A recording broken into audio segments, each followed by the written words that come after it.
할렐루야. 오늘은 히브리서 강의 28번째 시간입니다.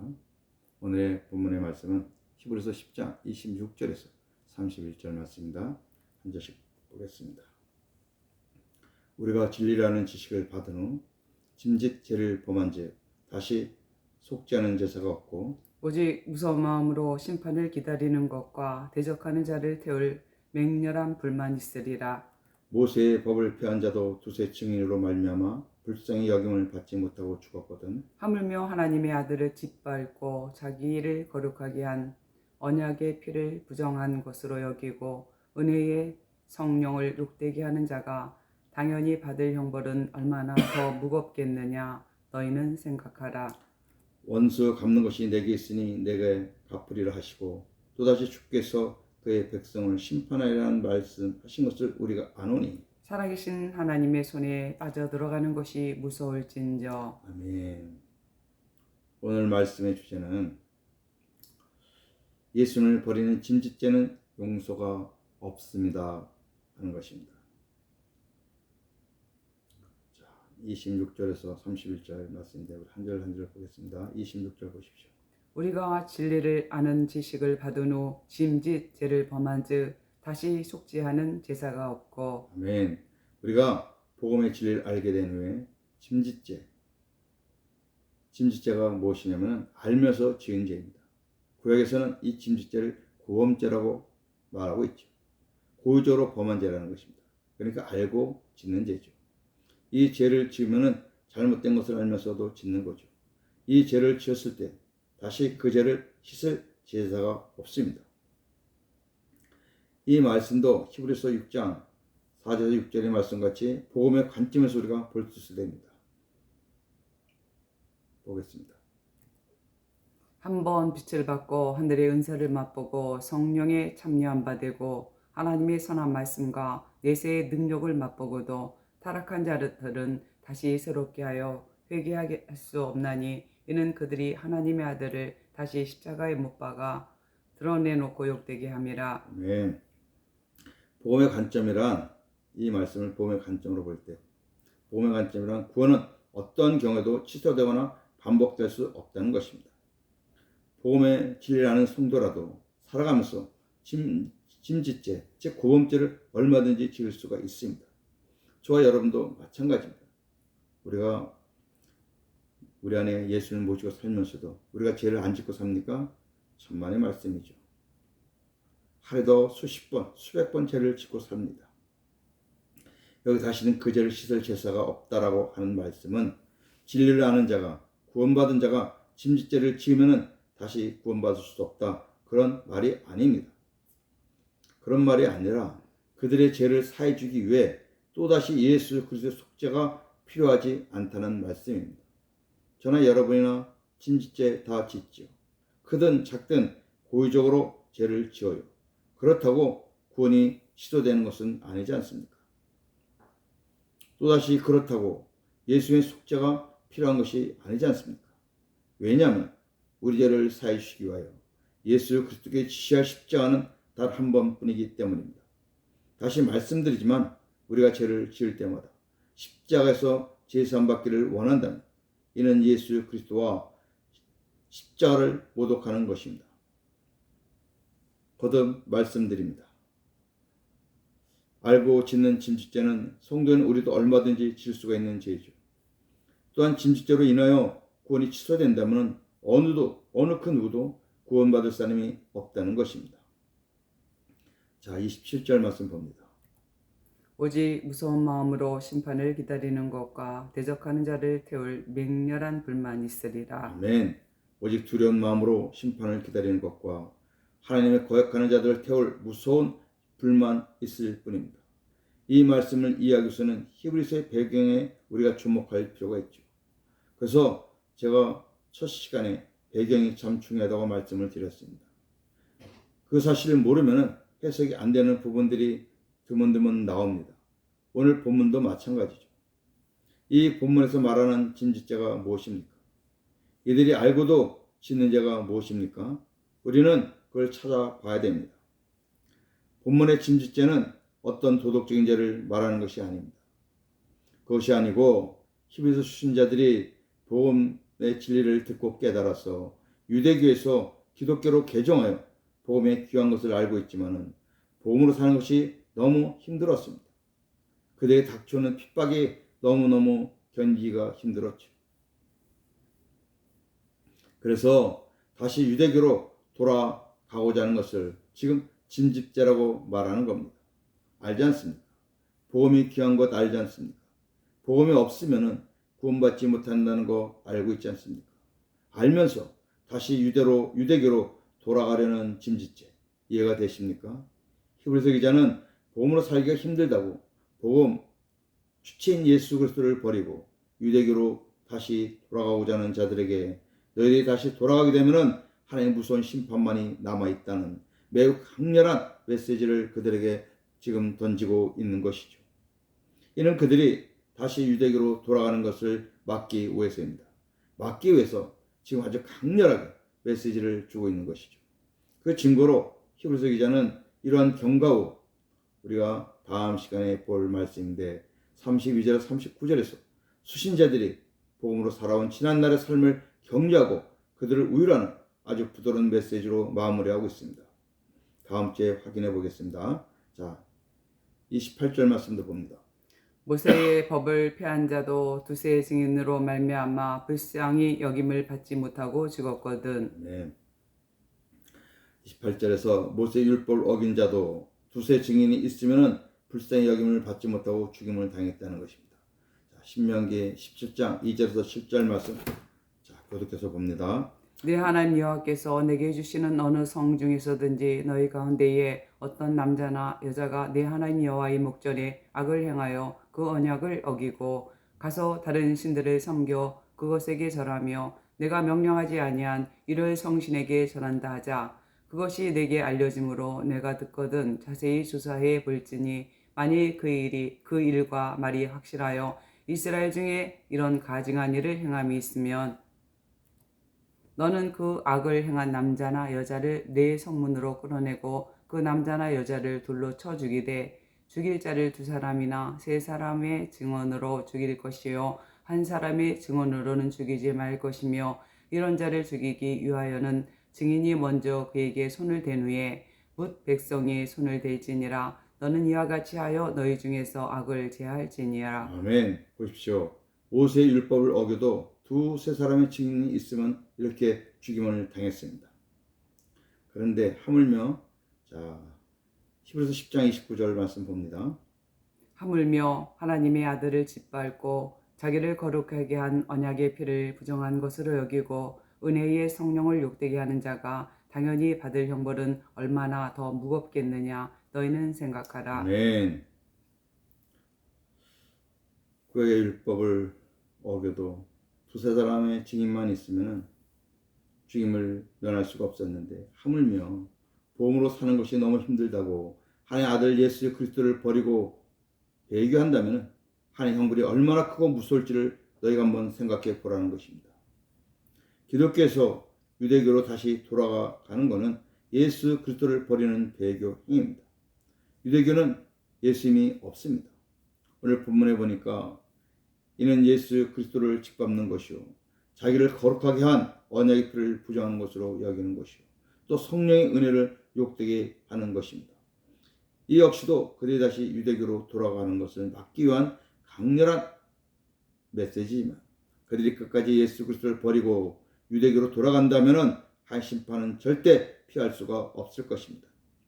히브리서 기자는 그런 사람들이 없다고 지금 생각하는 것이죠. 아주 강력하게 경고하는 것입니다. 만약에 끝까지 누군가가 돌아간다 그러면 그 사람 안에는 생명이 없는 것입니다. 생명이 있는 사람이 그럴 수는 없는 것이죠. 우리가 예수를 믿으면서 짓는 죄가 있어요. 많을 수도 있고 적을 수도 있고 얼마든지 있습니다. 그것과 예수를 모른다, 예수를 버리는 것은 다르다는 것입니다. 지금 그걸 말씀하고 있는 것입니다. 자, 30절 말씀. 원수 갚는 것이 내게 있으니 내가 갚으리라 하시고 또 다시 주께서 그의 백성을 심판하리라 말씀하신 것을 우리가 아노니. 아멘. 우리는 주님께서 원수 갚는 것은 내게 있으니 내가 갚으리라고 말씀하셨습니다. 그러나 내 백성은 내가 심판이라고 말씀하신 것을 잘 알고 있습니다. 자, 신명기 32장 35절 36절 말씀입니다. 그들이 실족할 그때에 내가 보복하리라. 그들의 환난 날이 가까우니 그들에게 닥칠 그 일이 속히 오리로다. 참으로 여호와께서 자기 백성을 판단하시고 그 종들을 불쌍히 여기시리니 곧 그들의 무력함과 갇힌 자나 노인자가 없음을 보시는 때에로라. 아멘. 하나님은 내가 보복하리라고 말씀하셨습니다. 그리고 하나님은 자기의 백성들을 판단하시고 심판하신다고도 약속하셨습니다. 자, 31절 말씀입니다. 살아계신 하나님의 손에 빠져들어가는 것이 무서울진저. 아멘. 살아계신 하나님의 심판이 대상이 된다는 것은 참으로 두려운 일이죠. 무서운 일이죠. 하나님은 사랑의 하나님이시지만 또 공의의 하나님이시기도 합니다. 예수 그리스도 안에서는 한없이 자비하신 사랑의 하나님이시지만 예수 그리스도 밖에서는 한없이 무서운 공의의 하나님이시기도 합니다. 자, 오늘 말씀을 정리해 봅니다. 알고도 짓는 짐짓죄는 성도인 우리도 언제든지 얼마든지 지을 수 있는 죄입니다. 이러한 짐짓죄로 인해 구원이 취소된다면 저나 여러분은 물론이고 단 한 사람도 구원받을 사람이 없습니다. 한 번 받은 구원은 절대로 취소되거나 반복될 수 없다는 것이 복음의 진리입니다. 왜 그렇습니까? 복음의 구원은 하나님이 하시는 것이니까 나에 의하여 우리에 의해서 정해지는 것이 아니라 오직 하나님의 손에 의하여 결정된 거기 때문에 그렇습니다. 자, 우리가 잘 아는 요한복음 10장 28절 29절 말씀 봅니다. 내가 그들에게 영생을 주노니 영원히 멸망하지 아니할 것이요 또 그들을 내 손에서 빼앗을 자가 없느니라. 그들을 주신 내 아버지는 만물보다 크심에 아무도 아버지 손에서 빼앗을 수 없느니라. 아멘. 주님이 내 안에 계시면 영생을 얻은 겁니다. 믿으시죠? 그렇게 영생을 얻은 사람은 아버지의 자녀가 되었기 때문에 하나님이 그 자녀를 당신의 손에서 절대 안 놓는다는 것입니다. 누구에게도 빼앗길 수가 없습니다. 하나님 어떤 경우라도 구원하신 우리를 빼앗기지 않으십니다. 하나님보다 강한 자가 있습니까? 그런데 왜 자꾸 흔들리십니까? 이 진리를 믿지 못하면 구원의 확신도 흔들리게 됩니다. 우리가 왜 구원의 확신이 흔들립니까? 이 하나님의 말씀, 복음의 약속을 붙잡지 않고 내 행위를 생각하니까, 내 의를 주장하니까 자꾸 흔들리는 것입니다. 여러분, 내 행위로는, 내 의로는 절대 구원이 없어요. 몇 번, 천번 생각해도 없습니다. 그러나 잘 들으십시오. 오늘 말씀을 통해서 반드시 명심할 것이 있죠. 우리 행위로 짓는 짐짓죄 얼마나 많이 있습니까? 우리가 정말 작은 거는 자기 자녀한테도 누가 전화하면 나 없다고 그래라. 이것도 짐짓죄에 속하는 겁니다. 알고 짓는 죄잖아요.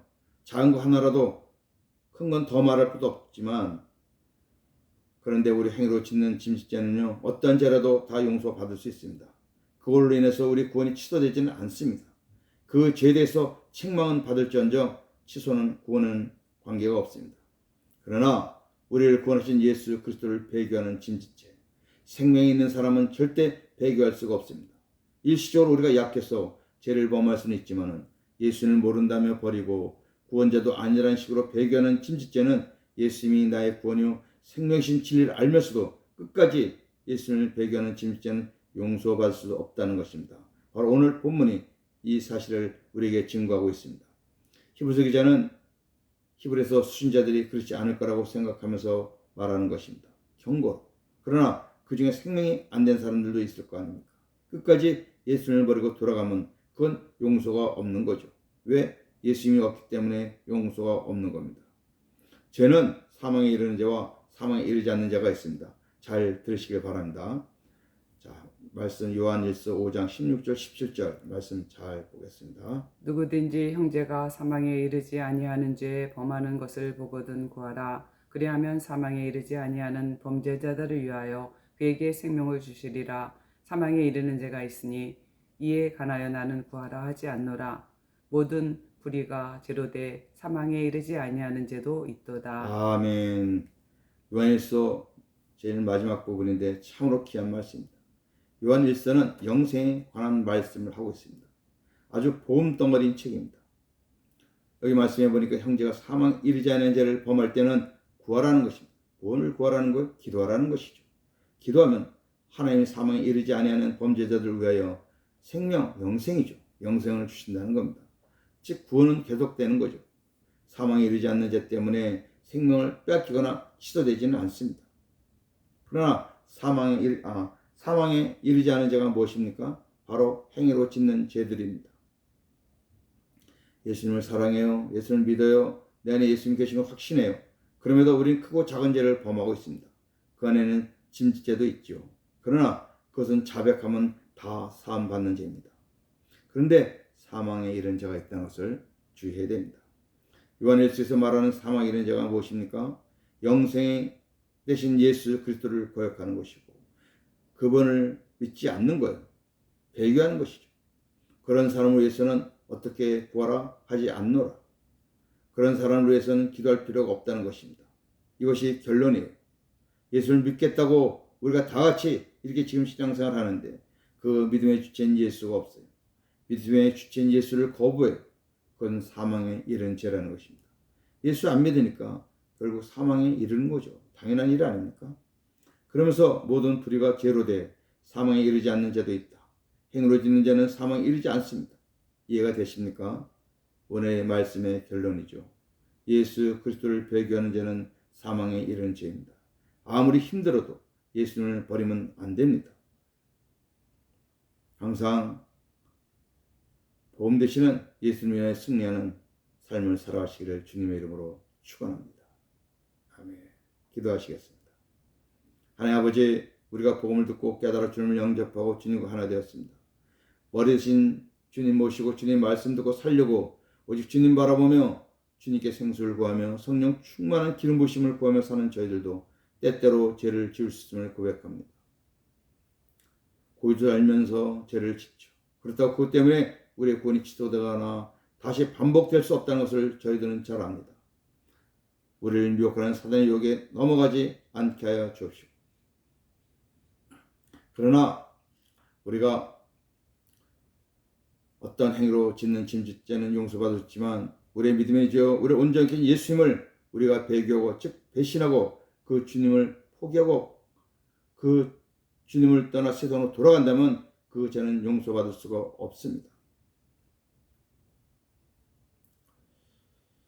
우리가 예수님만큼은 우리 마음에 버리지 말고 끝까지 그 주님 붙잡고 보험으로 승리하는 삶을 살게 하여 주시옵소서.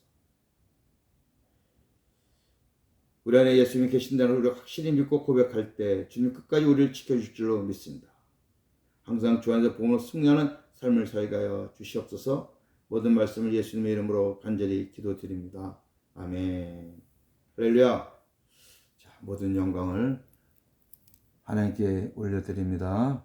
아멘.